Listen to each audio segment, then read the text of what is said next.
दोस्तों, आपके पास जो तत्काल की वेटिंग वाली टिकट है इसको रेलवे सिर्फ और सिर्फ दो ही तरीके से कंफर्म करता है। जो कंफर्म करने का पहला तरीका है इसके बारे में आप जानते होंगे, लेकिन जो कंफर्म करने का दूसरा तरीका है इसके बारे में आप नहीं जानते होंगे।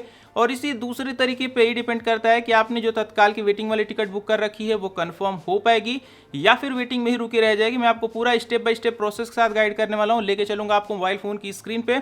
स्टेप बाय स्टेप हम लोग कैलकुलेट करना सीखेंगे, जिससे आपका तत्काल की वेटिंग टिकट के कंफर्मेशन को लेकर के जो डाउट है ना वो बिल्कुल श्योर शॉट क्लियर हो जाए। और इस वीडियो में आपको कोई भी लाइक सब्सक्राइब का नाटक नहीं मिलेगा, वीडियो यहीं से शुरू है। तो सबसे पहले समझ लेते हैं थोड़ा सा पहले वाले तरीके को, जिसके बारे में लगभग सभी लोग जानते हैं, लेकिन यहाँ पे वीडियो बन रही है तो पहले वाले तरीकों को भी एक बार मैं रिपीट कर देता हूँ। मान के चलिए कि आपको ज़्यादा नहीं, सिर्फ एक नंबर की वेटिंग मिली है, यानी कि आपको मिली है वेटिंग TQWL1 की। तो ये कंफर्म कब होगी? जब भी आपकी ट्रेन में आपने जिस भी कोच की अपनी टिकट को बुक की है उस कोच में अगर एक कोई कंफर्म टिकट कैंसिल हो गई तत्काल की, तो आपकी जो TQWL1 वेटिंग है ना वो रेलवे उठा करके कंफर्म कर देगा। लेकिन अब ऐसा होता बहुत ही रेयर है। ऐसा मैं क्यों कह रहा हूँ, इसके पीछे भी दो रीज़न है, उनको पहले समझ लीजिए। जो हमारा सबसे पहला रीजन है कि कोई भी अपनी तत्काल की कंफर्म टिकट को कैंसिल इसलिए नहीं करेगा क्योंकि रेलवे जो है तत्काल की कंफर्म टिकट की कैंसिलेशन पे एक भी पैसा रिफंड प्रोसेस नहीं कर दिए, तो कोई भी अपने पैसे तो डुबाना चाहेगा नहीं, तो वहां पे वो कैंसिल क्यों करेगा? जब कैंसिल नहीं करेगा तो आपकी टिकट तो कंफर्म होने से रही। अब यहीं पे जो दूसरा रीजन है ना ये भी बिल्कुल लॉजिकल सा है। तत्काल में टिकट वही लोग बुक करते हैं जिनको कहीं भी इमरजेंसी में अपनी जर्नी को करनी होती है, और जो भी लोग तत्काल की टिकट की बुकिंग को करते हैं थोड़ा सा एक्स्ट्रा पैसा दे करके करते हैं, क्योंकि नॉर्मल फेयर से जो तत्काल टिकट का फेयर वो थोड़ा सा ज़्यादा होता है। तो जिसको कहीं इमरजेंसी में जाना है, जिसने अपनी तत्काल की कंफर्म टिकट बुक की है, जिसको पूरी इमरजेंसी ही पड़ी है, तो वो अपनी कंफर्म टिकट को कैंसिल क्यों करेगा? हालांकि मैं ये नहीं कह रहा हूँ कि लोग तत्काल की कंफर्म टिकट को कैंसिल नहीं करते हैं, करते होंगे, लेकिन बहुत ही रेयर होता है, परसेंटेज इसका बहुत ही कम होता है। या फिर कुछ लोग भूल भटक के अपना गलती से अगर कैंसिल कर दें तो बात दूसरी है। लेकिन इस पहले वाले मेथड पे सिर्फ 1% डिपेंड करता है कि आपकी जो तत्काल की टिकट है वो कंफर्म हो पाए। हालांकि कैंसिलेशन कितना होगा इसको ना मैं बता सकता हूं ना आप बता सकते हैं, लेकिन आप ये तो जरूर समझ गए होंगे कि इस पहले तरीके में बिल्कुल भी दम नहीं है। अब हमारे यहाँ पे जो दूसरा मेथड है बिल्कुल प्रैक्टिकल मेथड है, लेकिन इसको समझने के लिए आपको थोड़ा सा दिमाग लगाना पड़ेगा। रेलवे में क्या है कि बहुत सारे डिफरेंट कोटा बने होते तो टोटल 12 कोटे हैं, लेकिन आपको 6 कोटों का जो एक्सेस है वो मिल जाता है, और आप इन्हीं में एक्सपेरिमेंट करके अपनी वेटिंग की टिकट के कंफर्मेशन चांस को कैलकुलेट कर सकते हैं। कैसे? समझिएगा।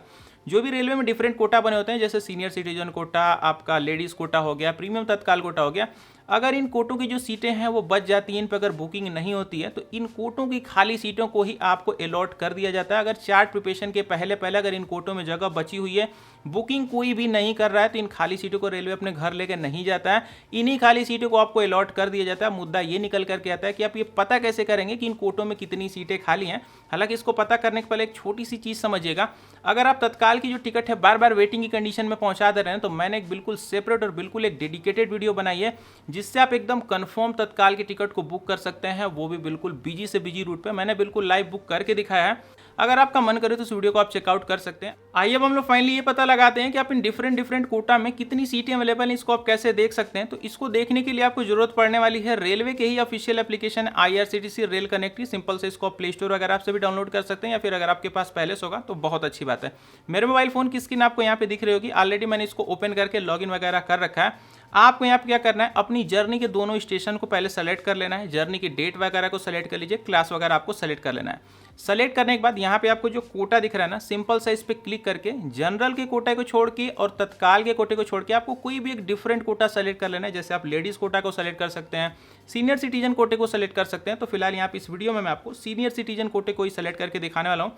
सिंपली आपको सेलेक्ट करके और नीचे सर्च ट्रेन्स पे एक बार क्लिक कर देना है। जैसे आप सर्च ट्रेन्स पे क्लिक करेंगे ना, तो आप यहाँ पे देख लीजिए जिस भी ट्रेन में और जिस भी सेम डेट में अभी आपने तत्काल की वेटिंग वाली टिकट को बुक कर रखी है ना, उसी ट्रेन और उसी डेट में देखेंगे तो आपको यहाँ पे कुछ कंफर्म सीटें यानी कि कुछ अवेलेबल सीटें शो होना शुरू हो जाएंगी। अब आपको क्या करना है, बस एक छोटा सा दिमाग लगा लेना है।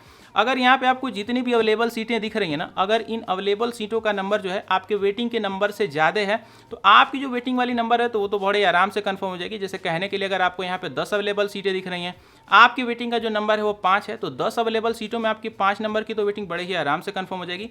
तो अभी जाइए चेक करिए, और मेरी तत्काल की कंफर्म टिकट बुकिंग वाली वीडियो को भी देखना मत भूलिएगा। मन में अब भी कोई डाउट उठ के आ रहा होगा तो कमेंट करके पूछ लीजिएगा। मिलूंगा अगली वीडियो में। Good bye.